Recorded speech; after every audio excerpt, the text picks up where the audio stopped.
Hello all of you, welcome back to my channel. मैं आज आप लोगों के लिए लेकर आ चुकी हूँ एक कलेक्टिव रीडिंग जिसका टॉपिक रहने वाला है what are you manifesting and attracting in your life. आप अपनी लाइफ में क्या अट्रैक्ट कर रहे हैं, क्या मैनिफेस्ट कर रहे हैं, हम ये जानने की कोशिश करेंगे। ये रीडिंग जनरल है, कलेक्टिव है, तो हो सकता है कि आपके साथ एक्यूरेटली रेजोनेट करे या फिर हो सकता है कि आपके साथ सिर्फ कुछ % रेजोनेट करे, लेकिन आपको ओपन माइंडेड होकर ये रीडिंग सुननी है। ये रीडिंग सभी ज़ोडिएक साइंस के लिए है, हर उम्र के व्यक्ति के लिए है, टाइमलेस है। आप जब भी इस वीडियो तक पहुंचेंगे यह आपके साथ तभी रेजोनेट करेगा, फिर चाहे आप इस वीडियो तक कितने भी समय बाद क्यों ना पहुंचे हों, क्योंकि जो मैसेज आपको जब मिलना होता है वो तभी आप तक पहुंच पाता है। और अगर आप इस वीडियो तक पहुंचे हैं तो डेफिनेटली इसमें आपके लिए कोई ना कोई आंसर है, कोई ना कोई मैसेज है, इसीलिए आप इस वीडियो तक पहुंचे हैं। ओके व्यूअर्स, अगर आप ड्रीम टैरो चैनल पर पहली बार आए हैं सब्सक्राइब ज़रूर करें और बेल आइकन को प्रेस करना ना भूलें। आइए चलिए देखते हैं कि what are you attracting and manifesting in your life. ठीक है, आप अपनी लाइफ में क्या मैनिफेस्ट कर रहे हैं। चलिए, सबसे पहला कार्ड है communication is the key, interesting. अगला कार्ड है होल्ड योर विजन, गुड।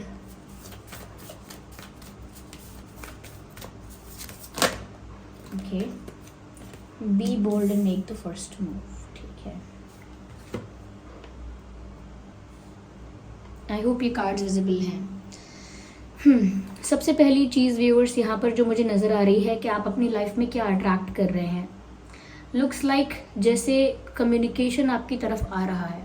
अगर आपकी किसी से बात करने की इच्छा है, किसी के साथ अगर आप कम्युनिकेट करना चाहते हैं, कोई कॉन्वर्जेशन चाहते हैं, किसी से कुछ डिस्कस करना है, किसी से कुछ कन्फेस करना है या किसी से कन्फेशन कुछ सुनना है, आप चाहते हैं किसी से कुछ कोई कन्फेशन सुनना, कोई आपको कुछ एक्सप्लेन करे, कुछ क्लैरिफिकेशन दे, कोई एक्सप्लेनेशन दे, तो अगर आप ऐसी चीज़ें चाहते हैं और इन शॉर्ट कि आप कम्युनिकेशन चाहते हैं, किसी से कम्युनिकेशन एक्सपेक्ट कर रहे हैं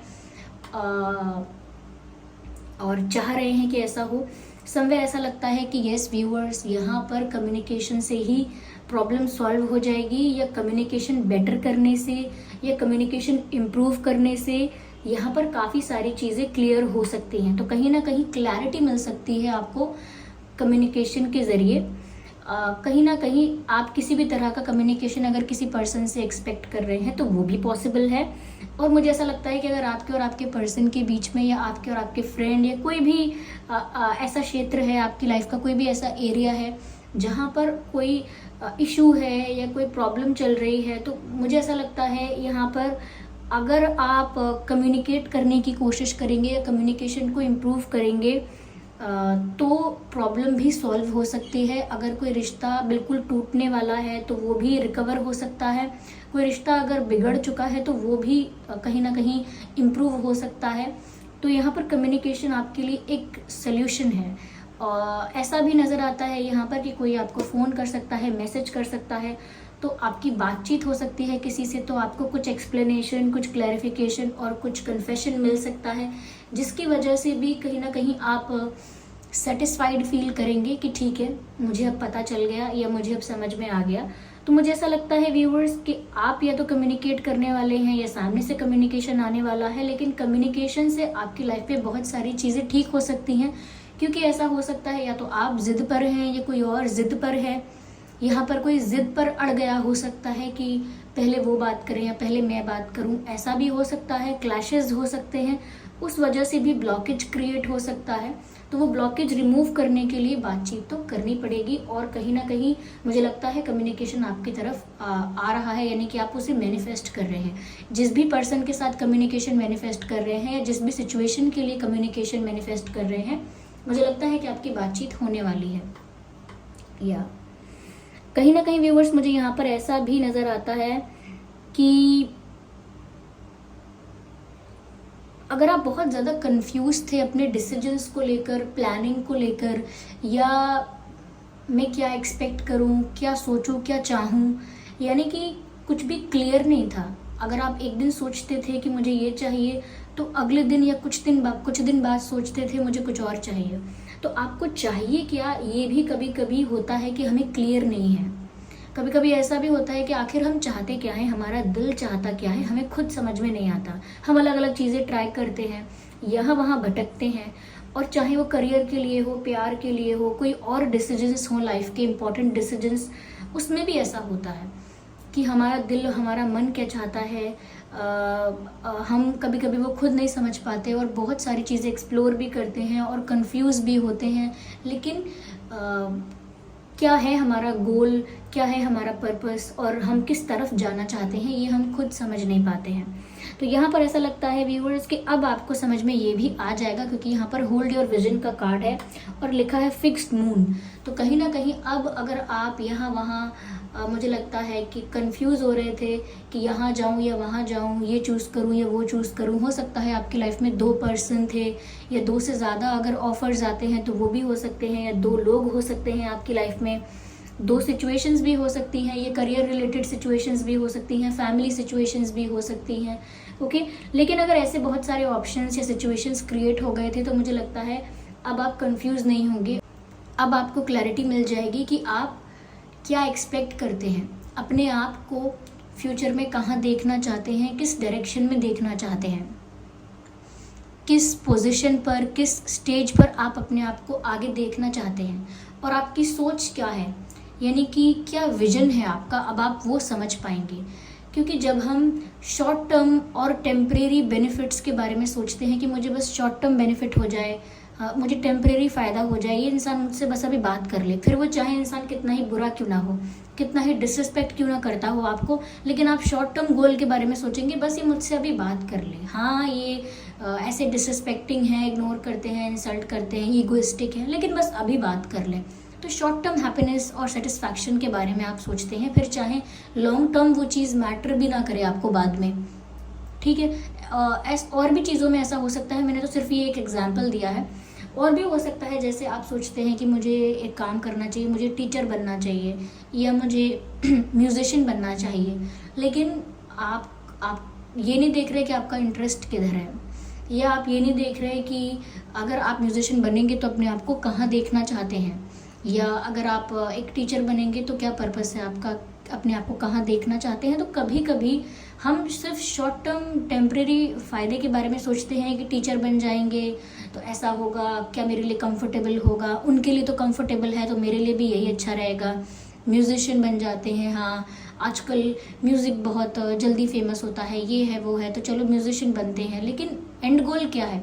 तो कहीं ना कहीं जब विजन हमारा क्लियर नहीं होता है तो हम हमेशा कंफ्यूज होते हैं, और हमेशा बाद में ऐसे कहते हैं मैंने ये भी ट्राई किया, मैंने उस चीज़ की भी कोचिंग ली, मैंने वो भी सीखा, लेकिन इन सब चीज़ों में मुझे ग्रोथ नहीं मिली। वो इसीलिए होता है क्योंकि हमारा विजन क्लियर नहीं होता कि हम एक्सपेक्ट क्या कर रहे हैं उस चीज़ से।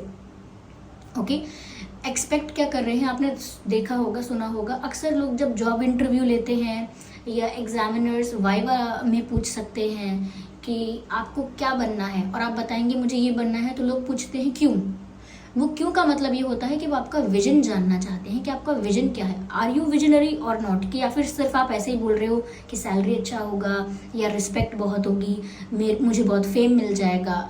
तो ये तो कोई विजन नहीं होता है। तो आपको अपना विजन सेट करना होता है, क्योंकि जब तक आपका विजन सेट नहीं है तब तक आप यहाँ वहाँ कहीं ना कहीं स्विच करते रहोगे और ग्रोथ एक भी जगह नहीं हो पाएगी आपकी।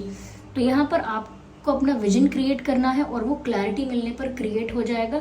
तो मुझे लगता है कि अब आपका एक विजन होगा और कहीं ना कहीं आप चूज़ कर पाएंगे कि what is good for you and what is not for you, क्या आपके लिए अच्छा है और क्या आपके लिए है ही नहीं, ये आपको समझ में आ जाएगा, क्लैरिटी मिल जाएगी, फिर उसी के अकॉर्डिंग आप आगे बढ़ेंगे, और ये एक अच्छी बात है। यस, मुझे यहाँ पर ऐसा लग रहा है व्यूअर्स, कहीं ना कहीं आपको इस वक्त अपने इमोशंस को थोड़ा सा कंट्रोल करके, बैलेंस्ड करके अपने इंटेलिजेंस का ज़्यादा यूज़ करना है। समय कुछ ऐसा हो सकता है कि बार बार भावुक होने की इच्छा होगी या बार बार भावुक हो जाएंगे आप, लेकिन आपको अपने इमोशंस को थोड़ा कंट्रोल करके रखना है कि अगर मैं ऐसे इमोशनल होता रहा तो मैं अपना ही नुकसान बहुत ज़्यादा कर बैठूंगा या कर बैठूंगी। तो इमोशंस को थोड़ा कंट्रोल करना है, यानी इमोशनल इंटेलिजेंस को थोड़ा सा कंट्रोल करके रखना है और इंटेलेक्चुअल इंटेलिजेंस को ज़्यादा यूज़ करना है, क्योंकि जितना ज़्यादा इंटेलेक्चुअली आप अपने दिमाग को यूज़ करेंगे उतना ही ज़्यादा क्लैरिटी और लॉजिक के साथ आप अपना विजन क्रिएट कर पाएंगे। ओके, आपकी रीजनिंग अच्छी रहेगी, क्योंकि जब हम भावना में खो के बातें करते हैं, डिसीजंस लेते हैं, तो विदाउट एनी रीज़न हम ऐसा करते हैं। लेकिन जब हम लॉजिक के साथ करते हैं तो हमेशा हमें पता होता है कि हम ये क्यों कर रहे हैं। जब तक हमें समझ में ना आ जाए कि जो हम कर रहे हैं वो हम क्यों कर रहे हैं, वो चीज़ करना व्यर्थ है, क्योंकि अभी तो हमने शुरू कर दी है, लेकिन हम इतने मोटिवेटेड या इतने ज़्यादा एनर्जेटिक नहीं रहेंगे कि हम उस काम को पूरा कर पाएँ, क्योंकि हमारा कोई विजन नहीं है। ठीक है, तो यहाँ पर ऐसा हो सकता है। साथ ही साथ मुझे ऐसा लगता है कि आपको ना थोड़ा और ज़्यादा बोल्ड और ज़्यादा करेजियस होने की ज़रूरत है अपनी पर्सनालिटी में। यानी कि ऑलरेडी आप काफ़ी करेजियस होंगे, ऐसा नहीं है, लेकिन कहीं ना कहीं अपने लिए स्टैंड लीजिए। आप अपना ओपिनियन रखिए, इस बारे में मत सोचिए कि लोग आपके ओपिनियन के साथ अग्री करते हैं या नहीं। ओके, आप अगर अकेले भी होंगे, अगर बाकी सब लोगों का ओपिनियन सेम है, आपका ओपिनियन अगर अलग भी है, तो भी वो ओपिनियन स्टैंड आउट करेगा, तो भी वो एक यूनिक ओपिनियन होगा, एक डिफरेंट पर्सपेक्टिव होगा, एक अलग चीज़ होगी, एक नया आइडिया होगा, एक नया थॉट होगा। तो ऐसा मत सोचिए कि मेरा ओपिनियन, ये मेरी सोच, मेरा मानना, मेरा पॉइंट ऑफ व्यू वेस्ट है क्योंकि बाकी लोग तो इसको मानेंगे नहीं। ऐसा नहीं होता है। ओके, तो अपने लिए अलग से स्टैंड लीजिए, अपने लिए अपना ओपिनियन जो है उसे साफ साफ रखिए, अपना ओपिनियन एक्सप्रेस कीजिए। कभी भी ऐसी जगह पर हाँ हाँ हाँ मत कीजिए जहाँ आपको लगता नहीं है कि वो ठीक है। ऐसा कई जगहों पर होता है, किसी को इम्प्रेस करने के लिए, किसी को प्लीज़ करने के लिए, या किसी ग्रुप में और कम्युनिटी में फिट इन होने के लिए हम उनके जैसी बातें कर देते हैं, जबकि वो हमारा मानना ही नहीं होता। वो कहेंगे ऐसा होता है और आजकल ऐसा ही होना चाहिए, और हम बोलेंगे कि सही कह रहे हैं आप, लेकिन ज़रूरी नहीं है कि आपका वो मानना हो। तो किसी को इम्प्रेस करने के लिए ये कहना बंद कीजिए, अपने लिए स्टैंड लीजिए, अपने ओपिनियन को ब्रेवली और बोल्डली, यानी बोल्ड होकर अपने ओपिनियन को एक्सप्रेस कीजिए and make the first move.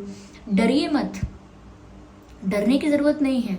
जो भी आपका डिसीजन है, जो भी आपका ओपिनियन है, वो आपके नज़रिए से सही है, आपके नज़रिए से सही होना चाहिए। लोग उस पर क्या टिप्पणी करते हैं, क्या कमेंट्स करते हैं, कितना एक्सेप्ट करते हैं, कितना रिजेक्ट करते हैं, that should not be your problem. Okay, तो यहाँ पर आपको जो भी सही लगता है उसके लिए करेजियसली एक्शन लीजिए। जो आपको आपके लिए ठीक लगता है उसके लिए एक्शन लीजिए, डिसीजन लीजिए और उस डिसीजन को इम्प्लीमेंट कीजिए अपनी लाइफ में, यानी कि एक्शन लेना स्टार्ट कीजिए। पहले तो लोग हो सकता है आपको इग्नोर भी करेंगे, फिर हो सकता है बाद में आपको क्रिटिसाइज करेंगे, लेकिन फिर वही लोग आपको अप्रिशिएट भी करेंगे, फिर आपको फॉलो भी करेंगे। और ये एक प्रक्रिया है, ये एक प्रोसेस है, ये इसी तरह होती है। जब एक इंसान कुछ अलग हटकर सोचता है या कुछ अलग हटके करता है, तो पहले तो वो रिजेक्ट कर दिया जाता है उसका ओपिनियन, या फिर क्रिटिसाइज भी किया जाता है, लेकिन बाद में उसे एक्सेप्ट भी किया जाता है, प्रेज भी किया जाता है, और साथ ही साथ उसे फॉलो भी किया जाता है। तो आप लोगों की चिंता मत कीजिए कि लोग आपके बारे में क्या सोचेंगे। जो भी आपका मानना है, जो भी आपका डिसीजन है, वो स्पष्ट रूप से रखा करिए। तो यहाँ पर मुझे ऐसा लगता है व्यूअर्स कि आने वाले दिनों में या समय में आप ज़्यादा स्ट्रॉन्ग, ज़्यादा पावरफुल, ज़्यादा करेजियस फील करेंगे, और जो आपको ठीक लगता है उसके लिए एक्शन लेना स्टार्ट करेंगे। फिर कोई चाहे आपके बारे में कुछ भी सोचे, कैसा भी इमेज क्रिएट करे, उस चीज़ से आपको ज़्यादा फर्क नहीं पड़ेगा। चलिए देखते हैं और यहाँ पर क्या मैसेजेस हैं। What are you attracting in your life? तो communication, clarity in your vision and bravery and boldness and taking action, ये मुझे नज़र आता है। रिट्रीट एंड रिचार्ज, कहीं ना कहीं व्यूअर्स, अगर आप बहुत टायर्ड फील करते हैं, बहुत एग्जॉस्टेड फील करते हैं एनर्जेटिकली, तो आपको कहीं ना कहीं एक ब्रेक लेना चाहिए। और ब्रेक यानी अपने लिए वक्त निकालना चाहिए, अपने लिए समय निकालना चाहिए, मेडिटेट करना चाहिए, या फिर जो भी चीज़ें हैं जिसकी वजह से आप रिलैक्स हो जाते हैं वो चीज़ें कीजिए। अपने आप को रिलैक्स कीजिए, अपनी एनर्जी को रिचार्ज कीजिए, खुद को रिचार्ज कीजिए, रिजुविनेट कीजिए। जिससे कि आप आगे बिना एग्जॉस्ट हुए अच्छे से परफॉर्म कर पाए। फिर वो किसी भी एरिया में परफॉर्म करना हो, फैमिली के लिए कोई रिस्पॉन्सिबिलिटी है, पढ़ाई लिखाई करनी है, करियर बनाना है, प्यार में कुछ करना है, हार्डवर्क करना है, कुछ भी करना है, लेकिन एग्जॉस्टेड एनर्जी में रहकर आप वो नहीं कर सकते। अच्छे से कर सकते हैं लेकिन उतना अच्छा रिजल्ट नहीं मिलेगा। इसीलिए अगर एग्जॉस्ट हो चुके हैं, फ्रस्ट्रेटेड हो चुके हैं, थोड़ा वक्त अपने लिए निकालिए, मेडिटेट कीजिए, रिलैक्स कीजिए अपनी एनर्जीज को, वापस रिचार्ज होकर अपना बेस्ट दीजिए। ओके, थोड़ा सा मुझे लगता है आपको मेडिटेट करना चाहिए। Direction guardian choose your path, मैंने आपसे यहाँ पर यही बोला कि आपकी लाइफ में बहुत सारे ऑप्शंस, बहुत सारे अल्टरनेटिव्स और बहुत सारे सिचुएशंस हो सकते हैं, एक से ज़्यादा ऑप्शंस हो सकते हैं लव लाइफ में, करियर में, और भी चीज़ों में अलग अलग परिस्थितियाँ, अलग अलग डायरेक्शंस हो सकते हैं। लेकिन यहाँ पर मैसेज है चूज़ योर पाथ, जो आपको ठीक लगता है, जो आपका रास्ता है उसे चुन लीजिए आप।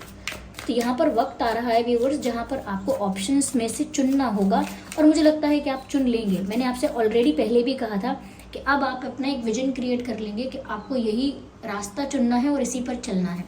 तो उसी के लिए यहाँ पर गाइडेंस है कि आप रास्ता चुन लीजिए, और क्या डायरेक्शन आप चूज करेंगे और कब करेंगे वो समय भी निकट है। One more card from this deck.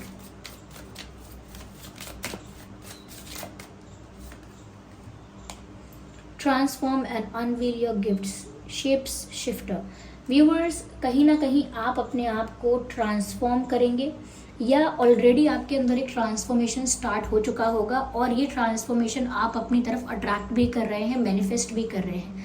Okay, मुझे ऐसा लगता है कि आप अपने अंदर एक ट्रांसफॉर्मेशन, एक शिफ्ट अपनी तरफ अट्रैक्ट कर रहे हैं, मैनिफेस्ट कर रहे हैं, और ये बदलाव इस तरह का होगा कि आप दूसरों की परवाह किए बिना, वॉट विल अदर्स थिंक, इसकी चिंता किए बिना आप वो करेंगे जो जिसमें आप माहिर हैं, आप वो करेंगे जो आपका ड्रीम है, आप वो करेंगे जिसमें आप बहुत अच्छे हैं, और अपने हिडन टैलेंट को, अपनी हिडन कैपेबिलिटीज़ को हाईलाइट करेंगे।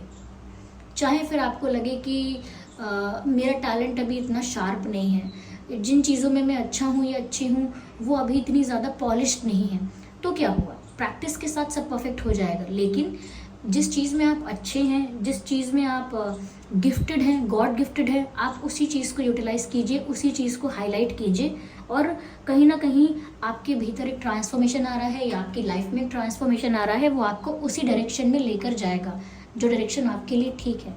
ओके, तो व्यूअर्स, ये थी रीडिंग कि आप अपनी लाइफ में क्या अट्रैक्ट कर रहे हैं, क्या मैनिफेस्ट कर रहे हैं। आई होप ये रीडिंग हेल्पफुल रही है और आप लोगों की सिचुएशन से रिलेट करती है, रेजोनेट करती है। अगर ये रीडिंग 1% भी हेल्पफुल रही है तो वीडियो को लाइक ज़रूर करें, और कमेंट करके ज़रूर बताएं कितने % ये रीडिंग आपके साथ रेजोनेट करती है। सब्सक्राइब ज़रूर करें ड्रीम टैरो चैनल को और बन जाएं ड्रीम टैरो फैमिली का हिस्सा। बेल आइकन को ज़रूर प्रेस करें ताकि जब भी मैं कोई वीडियो लेकर आऊँ सबसे पहले वो वीडियो आप तक पहुँच सके। ओके व्यूअर्स, इस बात का भी ध्यान रखिएगा कि मैं पर्सनल रीडिंग्स नहीं देती हूँ, तो कमेंट बॉक्स में दिए हुए किसी भी कॉन्टैक्ट डिटेल का विश्वास ना करें। चलिए फिर मिलते हैं अगली रीडिंग में, तब तक के लिए bye bye family, bye bye angels, love you all, bye bye, take care.